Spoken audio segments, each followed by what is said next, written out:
Okay, may gabi sa tanan. Pasalamat sa Ginoo nga nata karong gabi una. Nga maminaw na pod sa iyang pulong. So maginan poeta matagusa.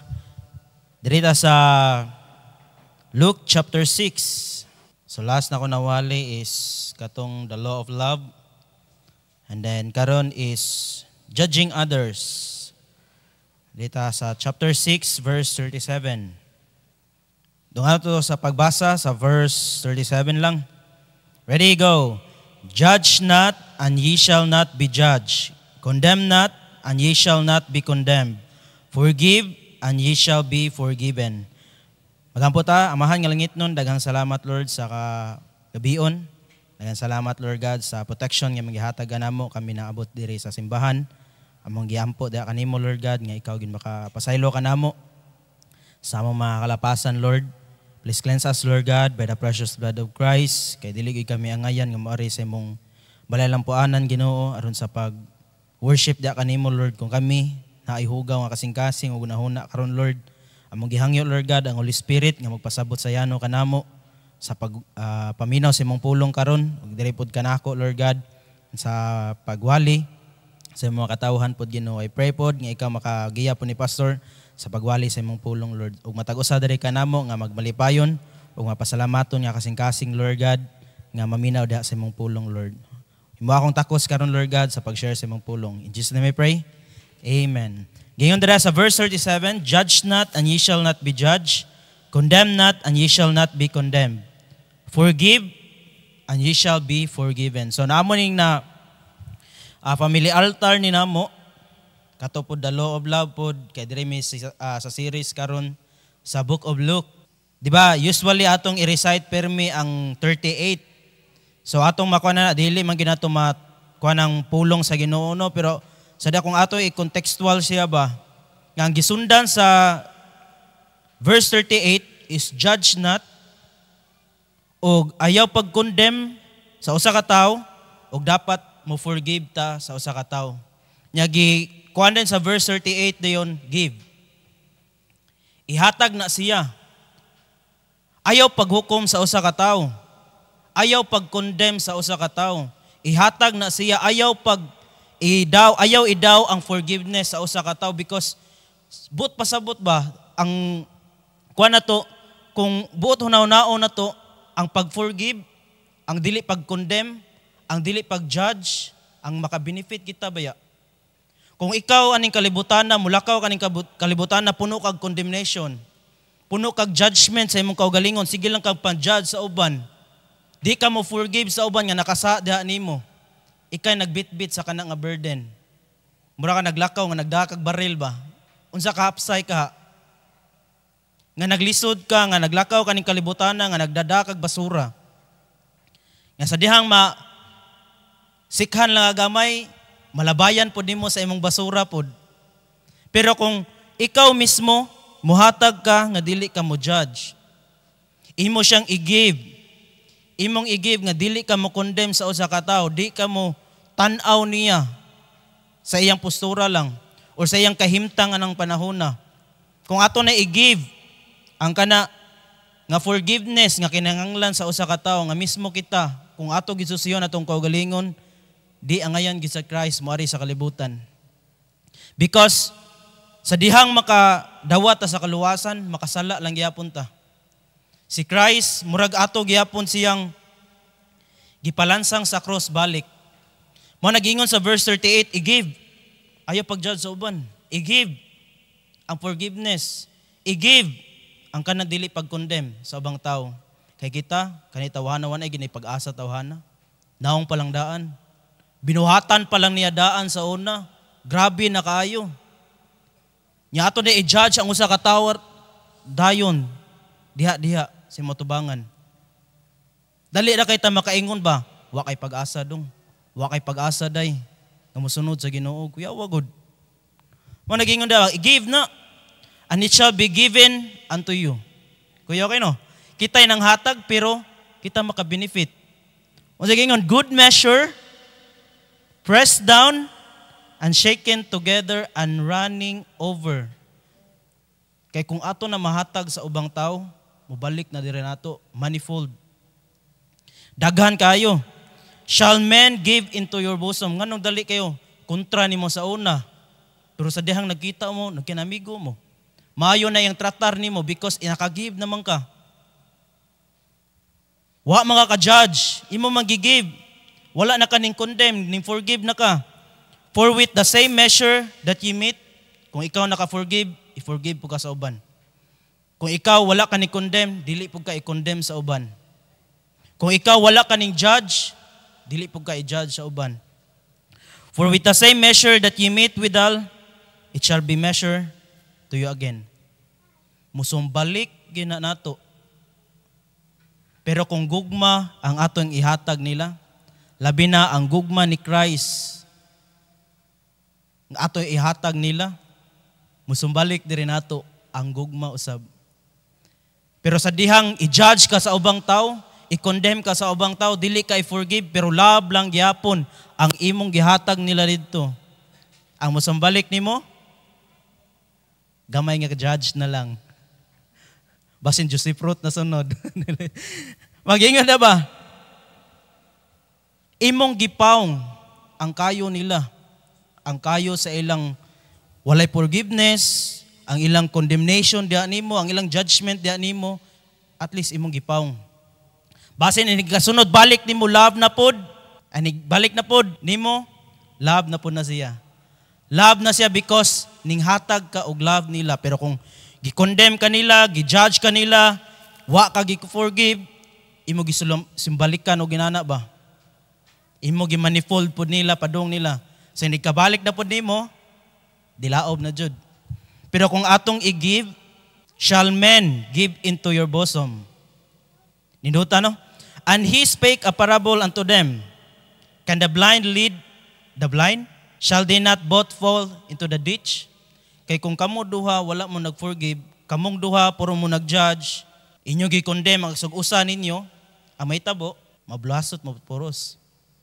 Pasalamat ta nga ang gugma ni Christ, dako kay nga example diri nato, nga love your enemy. Kung gisagpa ka diri sa tuo, pasagpa po diri sa wala. Kung ikawat imong sinina, ipaapil imong cloak nimo. Mo nagiingon diha, lisod kayo, pero kung love ang atong mo na tong power na to ba? Mao the greatest gyud nga power nga gihatag sa Ginoo diri nato para dili ta mabluasot. The disciple is not above his master, never gyud, but everyone that is perfect shall be as his master. Naatay master nga perfect, mao na magpahuli pud ta because he is holy. And why beholdest thou the mote that is in thy brother's eye, but perceivest not the beam that is in thine own eyes? Mahilan ta mangita gyud sa sayop sa uban. Pero kung ato panamina natong kaugalingon, masamot pa dayta. Grabe pa dayta nga dili ta mo forgive. Nganong dili magig ko pa sa iloo nila because why forgiveness? Sa imong kasing-kasing. Ngalon di man sila kay gugma nako because basin wala pa kay gugma gyud sa imong kasing-kasing. O mismo wala pa gyud si Kristo sa imong kinabuhi because ang Ginoo is the author of love. Walay lain. 42, either how canst thou say to thy brother, Brother, let me pull out the mote that is in thy eye, when thou thyself beholdest not the beam that is in thine own eye. Gingon pa sa Ginoo dira, thou hypocrite, cast out first the beam out of thine own eye, and then thou shalt see clearly to pull out the mote that is in thy brother's eye. Tanawa sa natong kaugalingon. Higugmaa kuno kuninyo bi. Butan kira ba ko? Wara ba ko nagsinalbahis ninyo? May kita mong inana pero ang pangutana ni give up ba nato ang atong pride nato? Ato bagihatag nila ang gugma pod para masumbalikan pod ta og gugma. Nga makaingon gid sila nga nang hatag gini siya gugma ra. Makaingon gid ko naa gyud ang author sa gugma sa iyang kasing-kasing gyud nga mao si Jesucristo. Nga makita gyud nga kontra ko ni siya sa una, karon magdin-am magid kontra kung tan-aw niya because lahi na magid siya. Naa na magid siya Kristo sa iyang kinabuhi. Wala naman siya nag-ingon ako nga na ako'y muta. Wala naman siya nag-condemn diri nako, wala na siya nag-judge diri nako. Unya makita gyud nako sa iyang lihok gyud nga gi-forgive gid ko niya. Unya makabuhat ra gyud ta na nga dili na ta mo judge, dili na ta mo condemn, maka-forgive na ta kung naa na gyud tay Kristo sa atong kinabuhi. Nga nakabaw na ta ba nga gi-forgive bang gani ko sa Ginoo nga unsa ko kasalbahis? Gi-forgive mga ko sa Ginoo nga unsa ko ka sinner nga nagpaduol ko sa light nga nakita na ko ang akong hugaw. Pasalamat ko sa gugma sa Ginoo nga makahatag po ko dito unta sa uban. I hope ato na mahatag. For a good tree, bring it not forth corrupt fruit.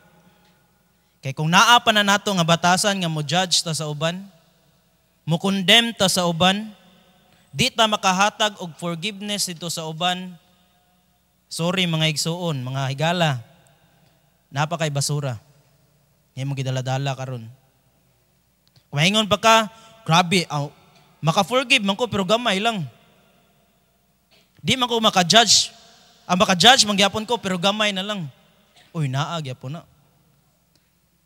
Gamay nga kawat, dako nga kawat, kawat lang gyapon. Gamay nga sala, dako nga sala, sala lang gyapon. Kay ang good nga tree, never gid siya nga mubunga og corrupt nga fruit. Bati nga fruit. Neither that a corrupt tree bring forth good fruit. Dili gid pwede. Good tree, of course, good fruit. Corrupt tree, corrupt nga fruit. So kanang mga Kristohanon or gipang disciple na to, pang share na to sa pulong sa Ginoo, wala pa gani makita si Kristo. Naapay judgment, naapay judge nga kanang mo judge nga spirit, naay mo condemn nga spirit o di ka forgive, naagi po hatred sa kasing-kasing, basin dili good tree. Basin corrupt lang yapon. Nabot pasabot, wala pa kagamot diya kang Kristo. In short, wala paluwas. Basin tares. For every tree is known by his own fruit. For of thorns men do not gather figs, nor a bramble bush gather they grapes. Di gid ka bunga. A good man out of the good treasure of his heart bring it forth that which is good. Ang naa diri sa tong kasing-kasing, pinaka-good gid ba siya? Unsay walay word gid, wonderful, excellent, brilliant, unsa ba? Si Kristo walay pulong nato, igo nga pulong nga ma-describe nato diha sa Ginoo. Nya kita makaingon-ingon ta nga Christian ta pero ang atong fruit nato is not good, corrupt siya. Nayawaan ra ko ato kadiyot. Nya perminti na lang gyud. Permi na lang yun. Naging perminti nga kuan. And an evil man out of the evil treasure of his heart bring it forth that which is evil. For of the abundance of the heart, his mouth speaketh. Di gina nato malimod. Kung unsa ang nasa atong kasing-kasing, mao gina mogawa sa atong baba. Kung kalagot ang naa sa atong kasing-kasing, ang mogawa sa atong baba, kalagot pod. Pero kung gugma ang naa sa atong kasing-kasing, di ba imo mo ko gisagpa niaging adlaw diri sa tuo no, palihog ko sa walabi kay murag sakit-sakit man sa kuan, liog murag basin maulian ba? Man ato makuan ba nga judge not, condemn not, ug atong ihatag ang forgiveness gid. Para atong gidala-dala nga mga basura diri nato, mga sala diri nato, di na tumaadto sa uban.